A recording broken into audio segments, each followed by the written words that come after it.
So, one of the things abusers do to victims is they convince victims that they shouldn't have any boundaries, that they shouldn't have like any power and authority over themselves, their things, their life, their mind, their emotions, their beliefs. You know, they'll convince a victim of abuse to no longer keep those boundaries up, to no longer protect themselves, to no longer differentiate themselves from this other person. And they often do it using the victim's own moral code. And I mentioned before, Sendai, she says that victims are often trapped by their virtues and not their vices. I find that victims are often trying to be very ethical people, and so they're dealing with a selfish person who's trying to trap them within their own ethics. And so I wanted to just take a moment to talk about why it's important for us to have boundaries, why it's ethical to have boundaries, why it's ethical to be able to say no to another person. So if you are dealing with a person who just like a toddler will not stop themselves, they're insatiable. It doesn't matter what you give them, they want more, right? It's never enough. So if you go along with that, if you are quote unquote not selfish, then you will have nothing. You will have given everything away. So I first noticed this when I was dealing with my local homeless. There's particularly one couple that I was really trying to support, and it was not enough. It was I just had this moment where I realized like they will continue to keep asking for more and more and bigger and bigger. Like if it were up to them, they'd be in my house. Like, you know, that's that's not a those aren't reasonable things to ask. It got to the point where it was clearly like this isn't reasonable. Like I'm being supportive, and there has to be a point at which it's enough, because this is my house that I have my child in, that I'm trying to make sure is a safe place for him and his friends and me, etc. Um, and abusers do that too. It's never enough, and and they just sort of want to obliterate your ability to stand on your no. They want you to feel bad for saying no. Like, well, you're a bad person if you don't do what I tell you is the right thing to do.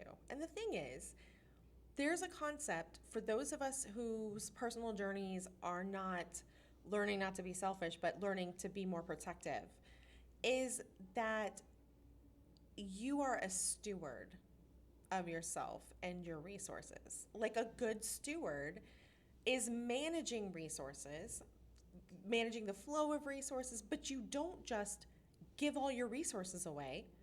Then you're no longer a steward, right? Like my job is to steward me and then, my son when he's a minor. But you can't just like that's like the goose with the golden egg. You steward the eggs, you don't give away the goose. um, if you're in land management, right, you don't cut down all the trees and then you're like, oh no, I have no forest now. you you sort of like, okay, what areas do can I cull from, and you make a determination for like the health of the forest. Like there's this whole process going on, but somebody doesn't get to walk up to you and say, well, you're so selfish that you're keeping all these trees, you should cut everything down. What? But for some reason, when we're in a relationship with somebody, and it could be your parent, it could be a friend, it could be your partner, um, but they think that you should just give them everything, that you shouldn't say no, that you're a selfish person if you don't. The thing is, at our core, we have to be a self to be selfish. If you don't have any boundaries and you're giving it all away, and you're changing your mind and your emotions and your ideas and beliefs off of what this person thinks, they're obliterating yourself. There is no self to be selfish. In order to be selfish, there has to exist a self. There is a point at which that self focus can be selfish, that we can be self, but like it's a spectrum, right? So here we want to be in the middle. We want to have a self. We don't want to be so selfish that we're sacrificing other people to ourselves, and we don't want to be so over unselfish that we are sacrificing ourselves. So we want to be in the middle. The middle place is where we all get to be human beings who has authority and autonomy over ourselves and our things, and who, you know, gets into a relationship with somebody, and we're a gift essentially. You know, how we think, who we are, and then we might decide to share. But that's something that we get to decide. Somebody else doesn't get to come in and decide for us. Like you have to share. Um, this is not. They don't get to eliminate who you are. They don't get to erase who you are. So if you're an ethical person, understand that stewarding your resources, maintaining your sense of self is literally maintaining your sense of who you are as a person, as a human being. Because all the boundaries, right? Like we talked about in the other video, one of the first developmental things that we do is we differentiate from our parents. We differentiate, and we realize that we're our own people, and our parents are their own people, and that people think differently. And when you're a toddler, it's theory of mind. And when you're a teenager, you realize, oh, I like different things, so that I can, you know, exercise, you know, my decision making in a way that lets me know I'm a separate person. The Erickson's stages of development are so clear that differentiating who you are from others. So, you know, at one point it's just in general that I'm a person, and then at another point it's from your parents, and then at another point it's from your peers, and it can even be differentiating yourself from a romantic partner. You know, in a healthy relationship, guys, where you guys are not the same person, right? That's enmeshment. That's codependency. That's emotional. Like, you have to be separate people to be able to be in relation to each other, right? To have a relationship, you have to have separate people. Otherwise, you're one organism, and that's not like they'll make it sound like, ooh, passionate or very sexy, or like this is how it should be, or you know, we're a close family. Whatever the dynamic is, they're going to convince you that like you should have no boundaries. That you guys are.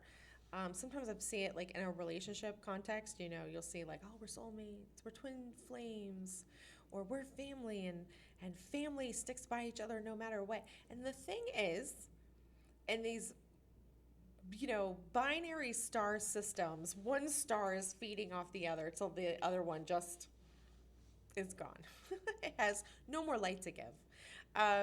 So anyway, you it is vitally important as a human being to be able to say no. It's not a request if you can't say no. It's a demand. It's a demand in the shape of a request. If you cannot legitimately say no and then not be guilted, then they're not asking. They're they're guilting you into it. They're issuing a command in the most, you know, plausibly deniable way as possible. And somebody else does not get to come into your life and to issue commands over you unless it's like a judge or a police officer within a very specific set of like, like we reserve overarching power for very specific situations. And, you know, being in a relationship with somebody is not one of them. That's not a relationship, right? That's like warped. That's very warped. Um, anyway, you get to be a person. You get to say no. You get to have boundaries. You need those boundaries to have a sense of self, and it is not selfish to maintain that sense of self.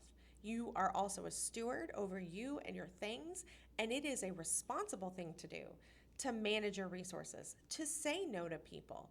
And it is not a selfish thing to do to to be making that determination like, oh, okay, I'm not going to give here, and maybe I'll give over here, and I'm just going to take a break, or like I have a season of giving or whatever it is. You know, again, we are stewards. And so we have the responsibility and the authority to do that well. And just giving it away is not stewardship. Anyway, I hope this makes sense, and I'll talk to you next time.